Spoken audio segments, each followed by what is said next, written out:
Hallelujah, praise the Lord. सबको जय मसीह की। मैं विश्वास करती हूँ कि आप परमेश्वर के अनुग्रह और दया में सब भले चंगे हो, क्योंकि प्रभु का वचन कहता है विश्वास करने वालों के लिए सब कुछ संभव है और असंभव काम को संभव करने वाले का नाम परमेश्वर है।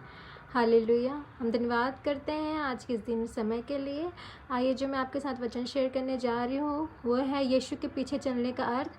तो हम पढ़ेंगे मरकुस अध्याय 8 उसकी 34 से कुछ आयत में पढ़ लेती हूँ, आप मेरे साथ पढ़ सकते हैं। हालेलुया। लिखा है, उसने भीड़ को अपने चेलों समेत पास बुलाकर उनसे कहा, जो कोई मेरे पीछे आना चाहे वह अपने आपे से इनकार करे और अपना क्रूस उठाकर मेरे पीछे हो ले, क्योंकि जो कोई अपना प्राण बचाना चाहे वह उसे खोएगा, पर जो कोई मेरे और सुसमाचार के लिए अपना प्राण खोएगा वह उसे बचाएगा। यदि मनुष्य सारे जगत को प्राप्त करे और अपने प्राण की हानि उठाए तो उसे क्या लाभ होगा? मनुष्य अपने प्राण के बदले क्या देगा? जो कोई इस व्यभिचारी और पापी जाति के बीच मुझसे और मेरी बातों से लजाएगा, मनुष्य का पुत्र भी जब वह पवित्र दूतों के साथ अपने पिता की महिमा सहित आएगा तब उससे भी लजाएगा। हालेलुया। परमेश्वर के नाम की तारीफ हो इस वचन के द्वारा। परमेश्वर का वचन कितनी सामर्थ्य, कितना प्रभावशाली है।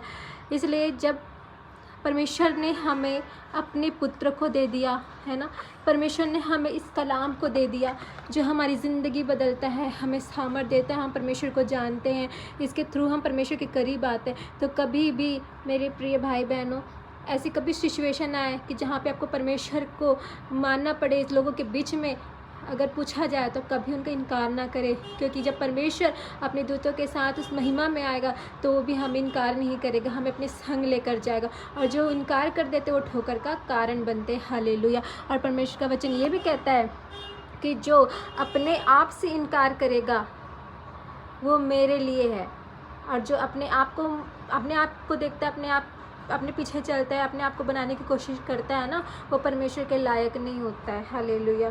देखो, जैसे लिखा है कि यदि मनुष्य सारे जगत को प्राप्त करे और अपने प्राण की हानि उठाए तो उसे क्या लाभ? हम इस संसार में कितना कुछ चाहना चाहते हैं, कितना कुछ पाना चाहते हैं, लेकिन ये सब यहीं रह जाएगा उसे, और हमारी शरीर की हानि भी होती है, बहुत सी दुश्मनी होती है, बहुत कुछ ऐसी प्रॉब्लम्स आती है। लेकिन परमेश्वर कहता है जो अपने आप को प्राण देने तक मेरे लिए विश्वास योग्य रहेगा वो अनंत जीवन को पाएगा। हालेलुया। इस वचन के सुने और पढ़े जाने पर परमेश्वर हम सबको आशीष दे। सबको शालोम।